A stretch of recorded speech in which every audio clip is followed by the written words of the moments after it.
para animers yang taunya cuma rebahan sambil nonton menggunakan wifi tetangga. Gimana kabar kalian? Apakah masih aman wifi tetangganya? Nah, di video kali ini gue akan menceritakan atau membahas salah satu anime, yaitu anime Saikyo on Myoji no Isekai Tenseiki episode ke-10. Beda, udah episode ke-10 nih. Tinggal berapa episode lagi dah? Sampai episode 12 kayaknya dah. Nah, tanpa lama-lama langsung saja siapkan minuman, kencangkan celana dalam, dan tanpa banyak bacot, langsung saja kita ke alur ceritanya. Aduh, gua capek dah. Selebeu.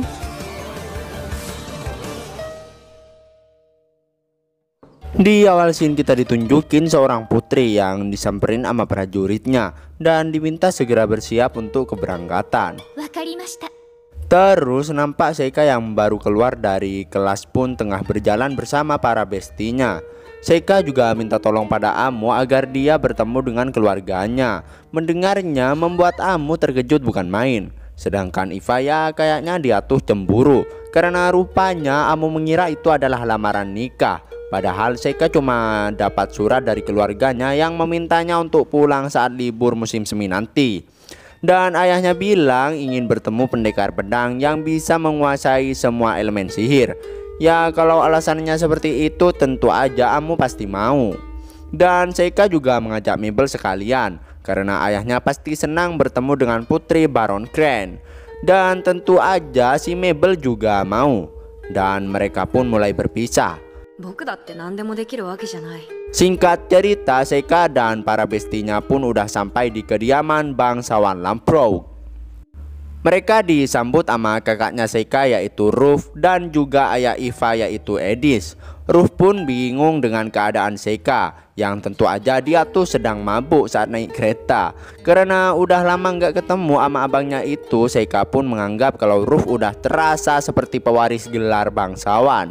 Terus Seika juga mengenalkan teman-temannya dan Ruff pun juga sama. Si Iva juga ngomong pada ayahnya, tapi kayaknya perbincangan mereka tuh agak canggung. Mungkin karena udah lama nggak ketemu kali ya. Dan Ruff pun juga kaget karena Iva tuh makin kawaii. Tapi tiba-tiba aja Seika! Si Grey yang gak ada kapok-kapoknya masih tetap aja sama seperti biasanya. Dia tuh udah lama sekali menantikan hari dimana Seika akan kembali. Seika pun menyapanya dengan halus dan menanyakan apa keseharian di pasukan kekaisaran menyenangkan. Dan rupanya si Grey juga nyangka kalau dia tuh menikmatinya sejauh itu. Karena ternyata dia tuh lebih suka menembakkan sihir dan mengayunkan pedang sampai muntah daripada cuma duduk di meja doang. Dan meski Grey udah berterima kasih pada Seika, tapi dia tuh belum melupakan penghinaan yang dialami dulu. Dia pun menantang Seika untuk bertarung lagi. Amo yang ngelihatnya pun jadi tahu kalau Grey itu adalah orang yang menindas Seika dan Iva. Ia pun menggantikan Seika untuk melawan Grey. Dan Seika bilang pada kakaknya itu kalau ilmu pedang Amo tuh lebih kuat darinya. Jika kakaknya menang maka Seika lah yang akan turun tangan. Grey pun setuju dan meminta Seika untuk jadi wasitnya.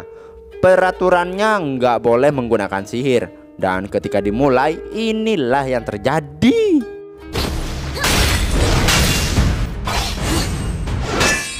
Anjay, kayaknya si Grey bukan cuma bacot doang nih.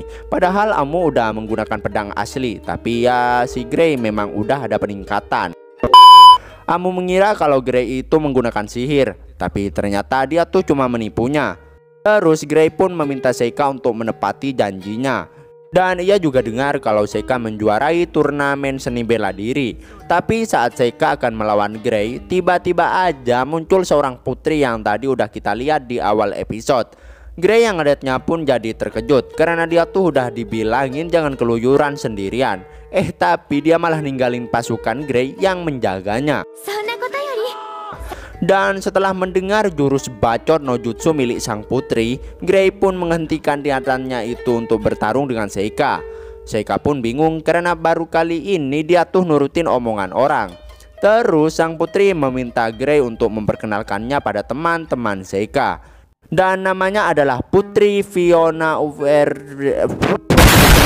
Susah amat punya nama. Nih baca sendiri.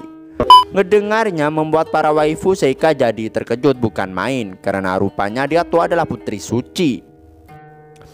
Singkat cerita, sesampainya mereka ke suatu ruangan, Amu pun mulai bertanya-tanya kenapa putri suci bisa ada di rumah Seika.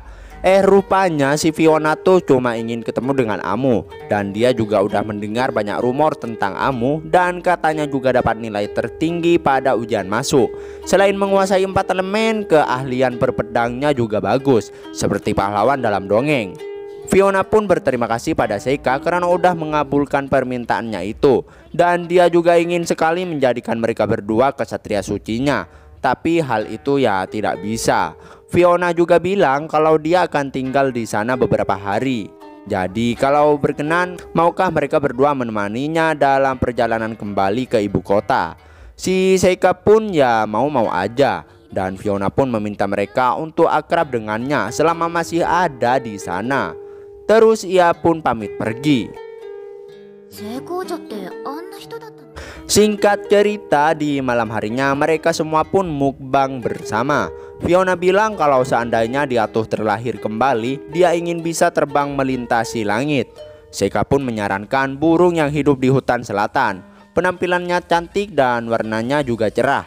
Tapi si Fiona ingin menjadi sosok yang lebih kuat, misalnya naga. Tapi Seika bilang kalau setelah ngelihatnya langsung, kehidupan naga itu lumayan sulit, karena dia pernah mengalaminya. Dan bahkan saking akrabnya, Seika dan Iva sampai dibolehin menunggangi punggungnya. Mendengar hal tersebut, Fiona mempertanyakan hubungan Seika dengan Iva. Mendengarnya membuat Iva untuk keselak enggak tuh. Dengan salting, Iva bilang kalau dia tuh pelayan Tuan Seika. Terus Fiona bilang kalau nggak salah, sihir merupakan segalanya di akademi. Tapi rupanya rakyat jelata dan pelayan juga diterima. Terus nampak ayah Seika, yaitu Bliss, yang tengah mengingat scene saat bersama ayahnya Iva, yaitu Edis. Bliss berpikir kalau Edis masih marah karena dia mengutus Iva ke akademi. Tapi rupanya yang membuatnya kesal karena Iva dijadikan pelayan anak haram itu. Edis masih menganggap bocah itu mengerikan. Tapi Blaze tidak beranggapan sepertinya karena Seika itu orang yang baik. Terus ayahnya pun berterima kasih karena udah membantu masalah di Asteria. Dan sepertinya laporan Seika jadi topik hangat di kalangan akademisi. Dan ibunya juga bilang kalau Seika itu harus menulis surat ke rumah lebih sering lagi. Seika pun terkejut mendengarnya karena selama ini dia tuh dicuekin olehnya. Singkat waktu, saat Seika tengah berbacot-bacotan dengan Yuki, tiba-tiba aja Amu malah masuk tanpa mengetuk pintu. Ternyata dia tuh cuma capek bersikap sopan, jadi dia datang untuk nongkrong aja. Kemudian dia nanya ke Seika, kalau dia lulus dari jenjang bawah, apa yang akan dia lakukan? Apakah akan mendaftar ke jenjang yang lebih tinggi? Kalau Amu sih akan pulang untuk menjadi petualang lagi. Dan rupanya Seika juga akan menjadi petualang. Meski Seika serius, tapi dia nggak tahu banyak tentang petualang dan meminta Amu untuk mengajarinya setelah lulus.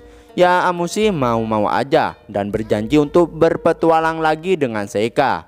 Dan ia pun pamit pergi. Singkat cerita, di keesokan harinya nampak Seika dan Amu yang tengah menemani Fiona jalan-jalan di kota. Dan Gray bilang ke Seika kalau Fiona meninggalkan pengawalnya karena nggak seru kalau ada mereka. Jadi kalau terjadi sesuatu, mereka berdua lah yang harus menghadapinya. Sesampainya di pasar, Fiona malah mengajak Seika berpegangan tangan agar tidak hilang. Dan ketika ingin makan sesuatu, dia tuh malah meminta Gray untuk membelikannya. Si Gray ya cuma bisa menghirup nafas dalam-dalam. Terus karena kayaknya mereka terlalu mencolok, Fiona berpikir untuk memakai baju seperti orang lain. Ngelihatnya dia pun merasa ingin dekat seperti orang lain. Terus Seika ngomong kalau biasanya 2 orang akan lebih dekat saat dia menolong nyawa atau nyawanya ditolong. Amu pun juga pernah mendengarnya dari para petualang. Fiona selalu sendirian melalui rintangan yang dihadapi. Jadi dia tuh mendambakan ditolong oleh seseorang. Terus mereka pun lanjut jalan-jalan ke seberang. Dan ketika sampai ke suatu tempat yang dimana para kuli masih membangun sebuah gedung, Fiona malah menarik Seika untuk ngelihatnya lebih dekat. Gray pun memperingatkan mereka. Tiba-tiba baru aja diingatin malah langsung nyelonor. Untung ada Gray dan Eva yang berhasil menghancurkan kayu itu. Bodoh. Mereka berdua pun memarahi Seika karena dia tuh malah bengong. Fiona juga malah kayak ngejudesin Seika. Dan karena semua orang udah curiga dengan mereka, Gray pun mengajak mereka pulang. Tapi nampak Seika yang fokus sama salah satu souvenir. Dan ternyata dia tuh membelinya lalu dipakaikan ke Fiona. Eva dan Gray udah bilang bagus, tapi dia tuh ingin ngelihatnya sendiri menggunakan cermin. Tapi ya dia tuh nggak bawa. Tiba-tiba aja wedeh, enak juga nih punya kekuatan sihir. Kalau nggak punya cermin ya tinggal ngucapin mantra aja. Fiona pun senang dan berterima kasih pada Seika karena baru kali ini dia mendapatkan hadiah yang seperti itu. Singkat cerita, di sore harinya nampak Gray yang tengah berlatih dan nggak lama kemudian Seika datang menghampirinya. Pantas saja Fiona memilih Gray untuk menjadi kesatria sucinya. Gray pun ngejelasin alasan kenapa pengawal Fiona disebut kesatria suci. Karena rupanya dia sendiri yang menyebarluaskan itu. Terdengar bagus di telinga orang lain dan memudahkan penyair untuk menulis lagu. Rupanya Gray itu dipilih bukan karena keahliannya, tapi karena Fiona punya suatu rencana. Dulunya dia tuh pernah dilarang keluar rumah, tapi tahu-tahu dia berhasil lolos keluar dan terkenal sebagai putri suci. Dan sekarang pun dianggap sebagai calon penerus tahta. Dan rupanya dia tuh bisa ngelihat masa depan. Ibunya adalah Miko peramal. Saat dilahirkan, ibunya meramalkan pahlawan dan raja iblis. Oleh karena itu, dia ingin ketemu dengan Amu dan Seika.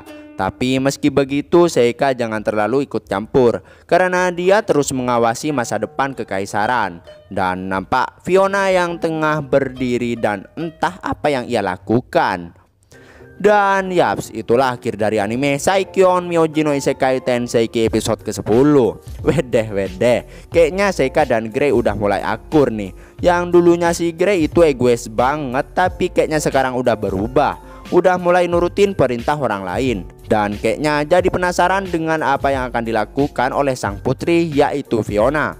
Makanya pantengin terus channel Movie Senpai. Jangan lupa like dan subscribe-nya. Terima kasih buat yang udah nonton sampai akhir. Sampai jumpa di video berikutnya. Selebeu.